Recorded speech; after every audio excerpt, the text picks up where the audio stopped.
Today's video is 15 minutes inside the mind of a serial killer.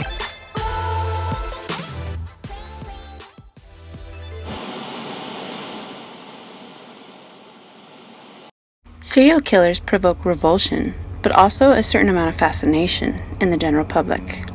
But what can modern psychology and neuroscience tell us about what might be going on inside the head of such individuals? Serial killers characteristically lack empathy for others, coupled with an apparent absence of guilt about their actions. At the same time, many can be superficially charming, allowing them to lure potential victims into their web of destruction. One explanation for such cognitive dissonance is that serial killers are individuals in whom two minds coexist. One rational self, able to successfully navigate the intricacies of acceptable social behaviors and even charm and seduce. The other, a far more sinister self, capable of the most unspeakable and violent acts against others. This view has been a powerful stimulus in fictional portrayals ranging from Dr. Jekyll and Mr. Hyde to Hitchcock's Psycho and a more recent film, Split. Yet, there's little evidence that real-life serial killers suffer from DID, dissociative identity disorder, in which an individual has two or more personalities cohabiting in their mind, apparently unaware of each other. Instead, DID is a condition more associated with victims rather than perpetrators of abuse, who adopt multiple personalities as a way of coming to terms with the horrors they have encountered. Of course, a perpetrator of abuse may also be a victim, and many serial killers were abused as children, but in general, they appear not to be split personalities, but rather people conscious of their actions. Despite this, there is surely a dichotomy in the minds of such individuals, perhaps best personified by U.S. serial killer Ted Bundy, who was a quote-unquote charming, handsome, successful individual, yet also a sadist, necrophile, rapist, and murderer with zero remorse, who took pride in his ability to successfully kill and evade capture. One puzzling aspect of serial killers' minds is the fact that they appear to lack, or somehow can override, the emotional responses that in other people allows us to identify the pain and suffering of other humans as similar to our own, therefore empathizing with them and that suffering. A possible explanation of this deficit was identified in a recent brain imaging study. This showed that criminal psychopaths had decreased connectivity between the amygdala, a brain region that processes negative stimuli and those that give rise to fearful reactions, and the prefrontal cortex, which interprets responses from the amygdala. When connectivity between these two regions is low, processing of negative stimuli in the amygdala does not translate into any strongly felt negative emotions. This may explain why criminal psychopaths do not feel guilty about their actions or sad when their victims suffer. Yet serial killers also seem to possess an enhanced emotional drive that leads them to an urge to hurt and kill other human beings.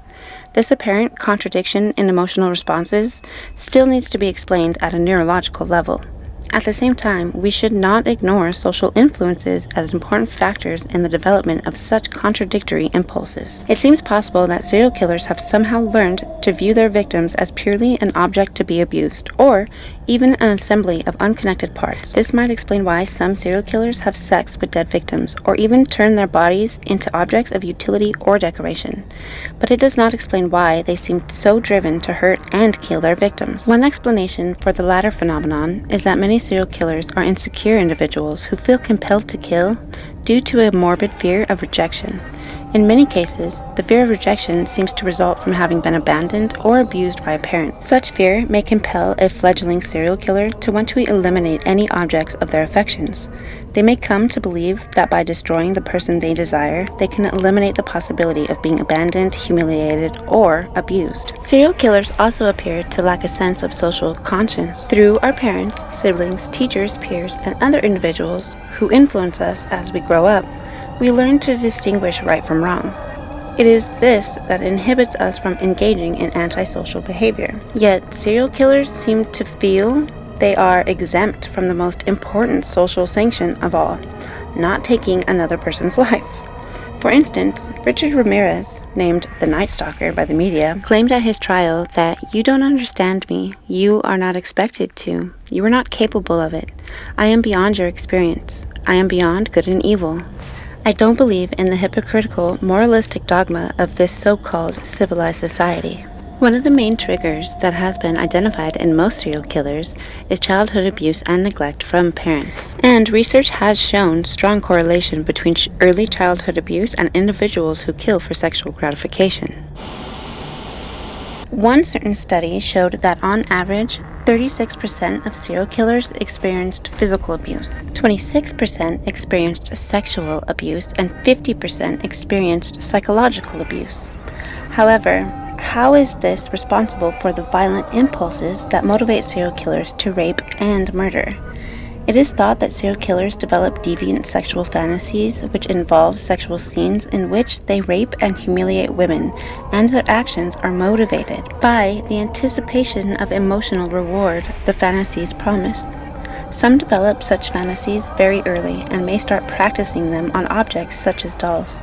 This may be the result of painful mental states arising from their childhood suffering, and it is hypothesized that it is a coping mechanism to temporarily escape that suffering, in absence of a less harmful alternative. From a neuroscientific perspective, it is hypothesized that the neural networks that encode for the deviant sexual fantasies follow a certain unique pattern of activation. One hypothesis that has been posited is the pathological neural watermark hypothesis, or PNW, which suggests that once a fantasy has been enacted, it becomes an autobiographical memory, which requires a specific pattern of activation, usually through exposure to a related item. This elicits an emotional response, also encoded by the PNW, which will activate such fantasy, which in turn causes sexual arousal, as shown by increased activity in the nucleus accumbens. This is the reason why investigators during interviews hold with them items that they know will elicit the fantasy in the suspect, to increase the chances that the suspect will show deviant behavior. Another component of the PNW codes the high level of aggression associated with the fantasy, both before and during its execution, and is determined by activity in the lateral hypothalamus, as well as in prefrontal regions and the amygdala.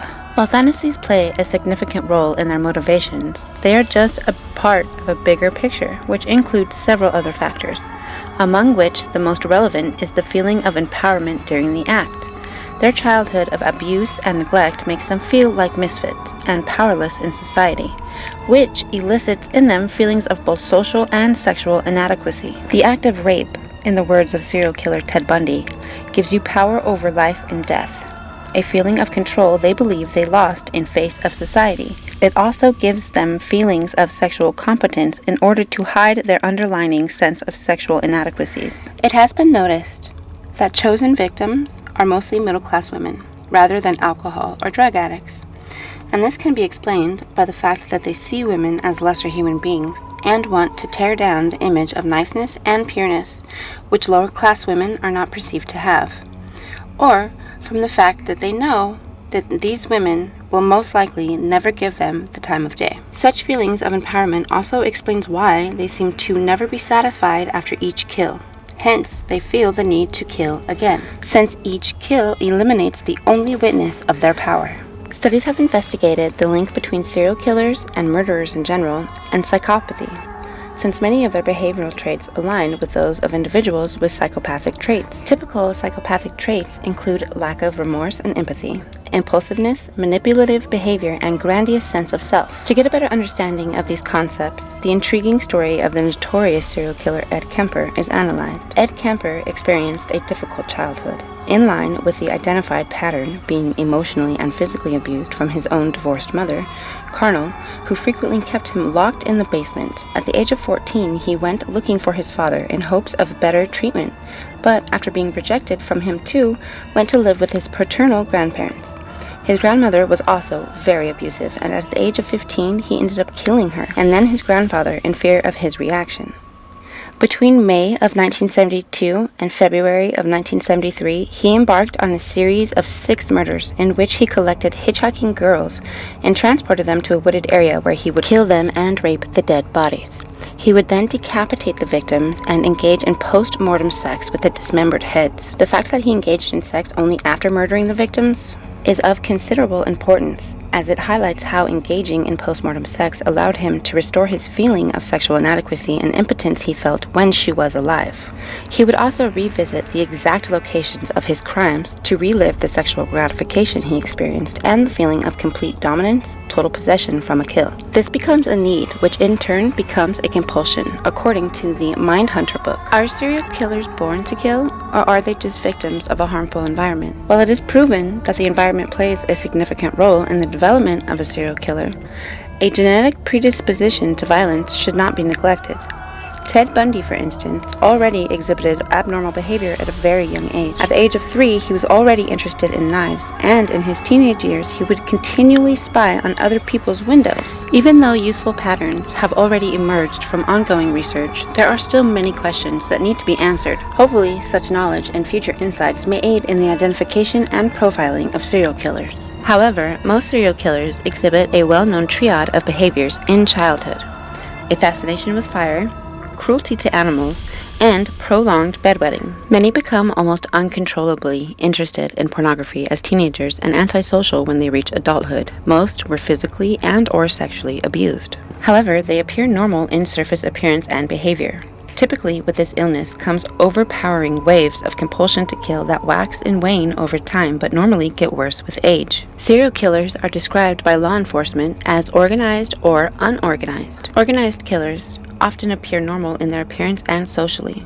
They typically plan their killing and have a mode of transportation, and bring some sort of murder kit with them. When the serial killer murders his first victim, he activates what is known as a cyclical mechanism, entering a circular complex mental process, like an addiction, which leads him to kill again. The murder becomes, therefore, the transportation of one or more mental images within a real context, and the dynamic process is bound to repeat itself with particular features of rituals. The imagination is the fundamental element of the human psyche through which we can change reality, replace something, review the past, and anticipate the future. This is most commonly used to gain and maintain control over an imagined situation.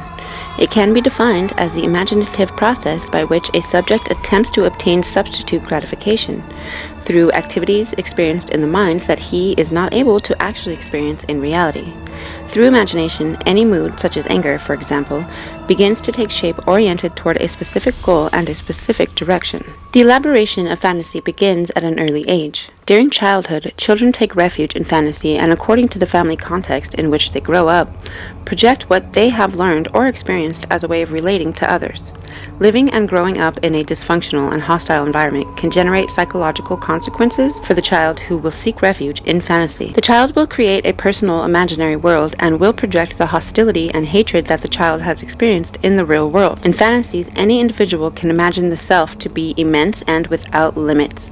The main difference between a criminal and a normal subject is that the former believes to have some sort of divine right to satisfy his fantasies, without moral or legal restrictions. The serial killer's imagination plays a major role as he begins to fantasize about acts to be performed in order to express dominance over another human being. The decision-making power of life and death infuses a feeling of omnipotence. When his delusional fantasies reach a peak, it is time to enjoy his actions of the murder, until a new emotional necessity or compulsion leads him to kill again. For the serial killer, the victim is like a checkers pawn to be manipulated at will in order to win the game. These individuals compensate for their social loneliness by retreating to their fantasy world, which is in fact dominated by their imagination. The more time spent fantasizing, the faster he will become dependent on the fantasies that feed the sense of self. At one point, he feels obligated to enact the fantasies, dominate the victims, and transform them into objects to be used for his pleasure. Any serial killer, regardless of the reason behind the murders, always begins his destructive path due to fantasies.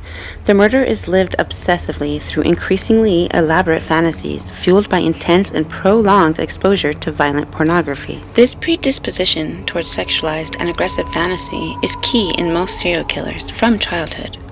In fact, a favorite recreational activity by serial killers from an early age is performing actions which transform into real aggressive fantasies that progressively have assumed a role of utmost importance within the psyche of the child. Early fantasies of a sexual and aggressive nature generate more and more violent behavioral episodes, starting with the creation of violent fantasies on inanimate objects.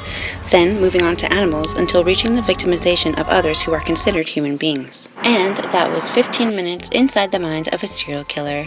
Please like, subscribe, and share, and please subscribe and help me reach 1,000 subscribers. Thanks for watching. God bless.